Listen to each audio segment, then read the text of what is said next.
Kisah Raja Najasyi dan umat Islam di Habasyah.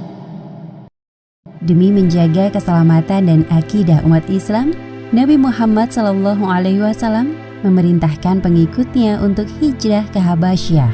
Orang-orang musyrik dongkol saat mengetahui bahwa umat Islam hidup aman dan tenang di Habasyah. Maka dikirimkanlah 2 orang utusan musyrik Quraisy untuk menghadap Raja Najasyi. Pasca peristiwa kenabian, keadaan kaum muslimin di Mekah sungguh memprihatinkan.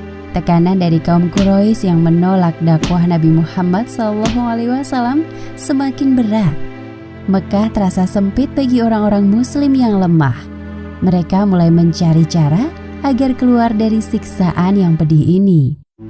Kemudian turun firman Allah Subhanahu wa Ta'ala yang mengisyaratkan untuk hijrah, sebagaimana yang disebutkan dalam Al-Quran surat Az-Zumar ayat 10. Dan bumi Allah itu adalah luas, sesungguhnya hanya orang-orang yang bersabarlah yang dicukupkan pahala mereka tanpa batas. Suatu ketika Nabi Muhammad SAW mendengar berita tentang penguasa negeri Habasyah yang terkenal dengan sifat-sifat kemuliaannya. Beliau adalah seorang raja yang adil dan bijaksana, selalu menghormati tamu, berpendirian kuat dan tidak pernah menzalimi rakyatnya. Semoga hijrah ke negeri Habasyah merupakan keputusan yang tepat. Ya Allah, hamba mohon, mudahkanlah para pengikutku dalam mempertahankan keimanannya. Wahai para sahabat, seperti yang kita lihat sekarang ini, bahwa keadaan kaum muslimin di Mekah semakin tersiksa. Aku perintahkan kalian agar hijrah ke Habasyah. Hal ini semata-mata aku lakukan untuk menyelamatkan agama ini. Aku tahu Raja Habasyah yang bernama Ashamah An-Najasyi adalah seorang raja yang adil. Tepatnya pada bulan Rajab tahun ke-5 kenabian, beberapa orang kaum muslimin hijrah ke Habasyah. Rombongan dipimpin oleh Utsman bin Affan yang berangkat bersama 12 orang laki-laki dan 4 orang wanita muslim. Ruqayyah, sang istri, juga turut serta. Sedangkan Rasulullah dan keluarga yang lain tetap tinggal di Mekah. Mereka berjalan menuju pantai dengan hati-hati. Sesekali mereka berhenti, bersembunyi agar tidak diketahui orang-orang Quraisy. Di pelabuhan Syaibah, tampak 2 kapal menuju Habasyah. Rombongan kaum muslimin yang dipimpin oleh Utsman turut serta dalam kapal tersebut. Penduduk Habasyah menyambut baik kedatangan kaum muslim dari Mekah, meskipun mayoritas beragama Nasrani. Selama tinggal di Habasyah, kaum muslim merasakan ketenangan dalam beribadah yang selama ini mereka rindukan. Setelah sekian lama di Habasyah, mereka kembali ke Mekah karena mendengar bahwa orang-orang Quraisy telah masuk Islam. Namun ternyata berita tersebut tidaklah benar. Nabi Muhammad tidak melihat cara lain kecuali memerintahkan kaumnya hijrah lagi ke Habasyah. Rombongan kali ini dipimpin oleh Ja'far bin Abi Thalib dengan jumlah pengikut lebih banyak dari hijrah pertama. Berita tentang hijrahnya kaum muslim ke Habasyah akhirnya sampai ke telinga kaum musyrik. Apa? Mereka berhasil lolos lagi? Tidak akan aku biarkan hal ini terjadi untuk kedua kalinya. Tenanglah wahai saudaraku, aku punya ide bagus. Bagaimana jika kita beri hadiah mewah untuk para penguasa negeri Habasyah? Lalu kita minta raja untuk menyerahkan mereka. Itu ide yang sangat bagus. Aku akan memilih 2 orang yang paling cerdik akalnya dan pintar dalam berdebat untuk menemui raja. Keesokan harinya, berangkatlah 2 orang utusan kaum musyrik menuju negeri Habasyah. Mereka adalah Amr bin Al-As dan Abdullah bin Rabi'ah. Sesampainya di negeri Habasyah, sebelum menemui raja, keduanya mendatangi para uskup di rumah ibadah mereka. Selamat siang para uskup yang terhormat. Kami berdua adalah utusan dari Mekah. Kedatangan kami untuk mengabarkan kepada raja tentang suatu hal yang penting. Jika memang hal penting, mengapa kalian tidak langsung saja menghadap raja? Aku bisa mengantarkan kalian. Sebelum menghadap raja, kami ingin meminta dukungan kepada kalian para uskup. Raja akan mendengarkan kami jika kalian berada di pihak kami. Maukah kalian membantu kami? Katakan lebih jelas supaya kami mengerti maksud kalian. Para uskup meminta kepada kedua utusan ini untuk menyampaikan secara detail maksud perkataan mereka. Beberapa waktu lalu telah datang para pelarian kaum kami ke negeri Habasyah. Tentu kalian mengenal mereka, bukan? Para pelarian itu telah memecah belah persatuan dengan keluar dari ajaran nenek moyang kami. Hal tersebut menyebabkan kekhawatiran di hati para pembesar kaum kami. Amr bin Al-Ash dan Abdullah bin Rabi'ah berusaha sekuat tenaga untuk menghasut para uskup, bahkan menawarkan hadiah mewah. Jadi, kalian ingin agar Raja Najasyi mengusir mereka dari Habasyah? Ya, para pembesar kaum kami tidak ingin kedatangan mereka justru memprovokasi para penduduk dengan ajaran baru yang dibawanya. Jika benar seperti itu, kita harus bertindak secepatnya. Terima kasih banyak wahai para uskup yang terhormat. Pembesar kaum kami menitipkan hadiah ini untuk kalian. Silahkan diterima. Kami pastikan berada di pihak kalian. Amr bin Al-Ash dan Abdullah bin Rabi'ah bersama para uskup mendatangi istana kerajaan. Wahai yang mulia, sesungguhnya ada beberapa orang bodoh yang telah menyusup ke negeri Anda. Mereka ini telah memecah belah agama kaumnya dan lari dengan membawa ajaran baru yang sesat ke negeri ini. Para pembesar kaum kami meminta agar Anda bersedia menyerahkan para penyusup ini. Para uskup juga berusaha meyakinkan Raja Najasyi. Perkataan kedua orang ini benar yang mulia. Biarkan perkara ini diselesaikan oleh orang-orang yang berhak mengurusnya di Mekah. Aku akan memutuskan perkara ini setelah mendengar pernyataan dari kedua belah pihak. Mereka juga memiliki hak untuk bicara. Raja Najasyi tidak terburu-buru mengiyakan usulan para uskup. Beliau perlu membuktikan kebenarannya, sebab hal ini terjadi di negerinya. Kemudian Raja memerintahkan kepada pengawalnya untuk memanggil perwakilan dari orang-orang Muslim.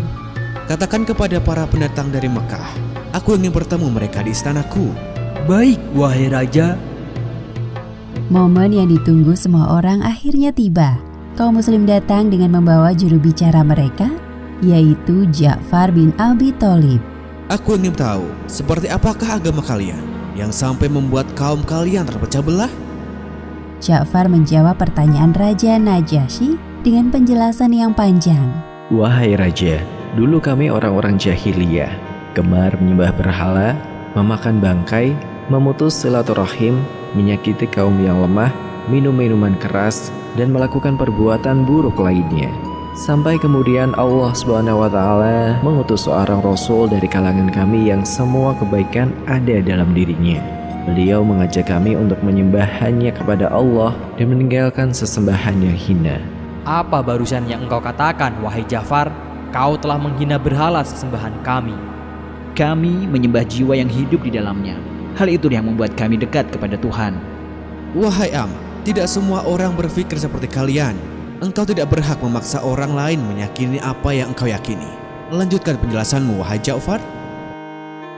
Kemudian Ja'far mengungkapkan alasan hijrah ke Habasyah kepada Raja Najasyi. Namun sayangnya kaum kami tidak dapat menerima hal itu. Mereka berusaha untuk mengembalikan kami terhadap sesembahan mereka dengan siksaan dan tekanan yang berat. Kalian memang pantas menerimanya.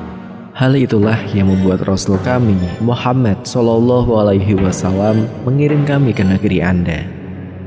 Amr bin Al-Ash berusaha memojokkan Ja'far bin Abi Thalib dengan membandingkan antara Nabi Muhammad dan Nabi Isa, karena ia tahu bahwa Raja Najasyi adalah penganut agama Nasrani.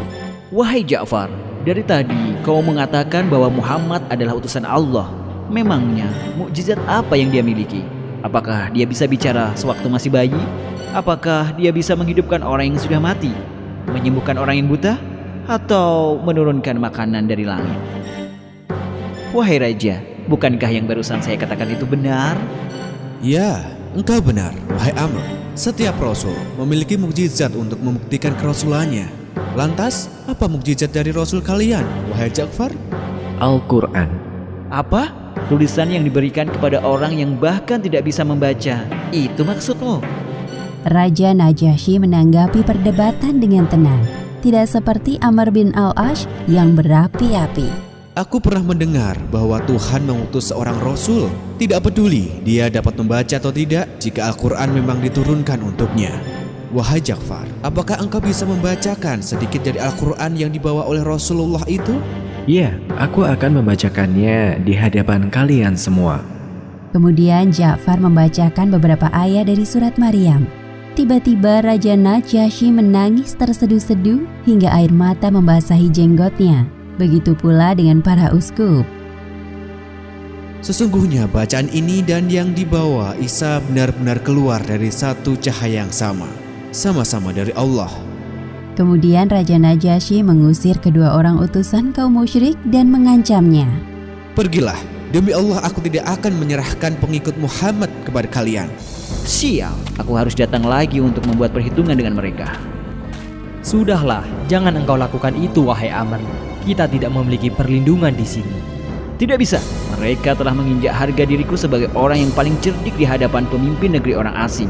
Amr bin Al-Ash kembali mendatangi istana Raja Najasyi keesokan harinya.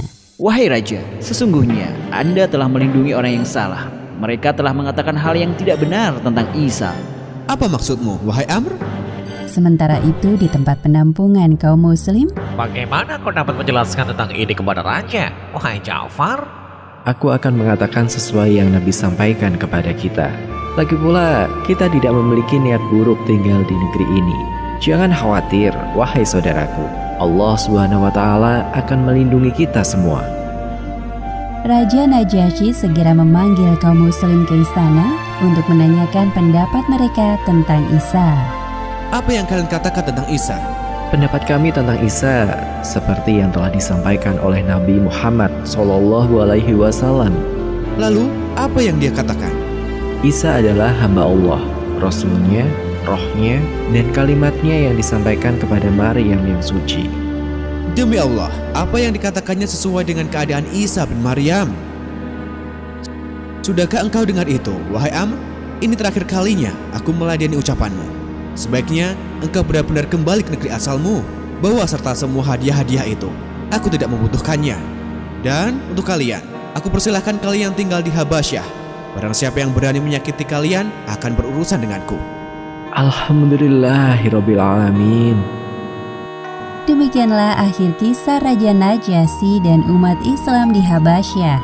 Hikmah yang dapat kita ambil dari kisah ini: pertama, keberanian Ja'far bin Abi Thalib dalam mempertahankan keimanannya patut dijadikan teladan. Kedua, sesungguhnya setiap amalan itu tergantung kepada niatnya. Maka awali pekerjaan dengan niat yang baik. Dan ketiga, Allah menurunkan mukjizat kepada Nabi Muhammad berupa Al-Quran agar manusia selalu berpikir. Wallahu a'lam bishawab.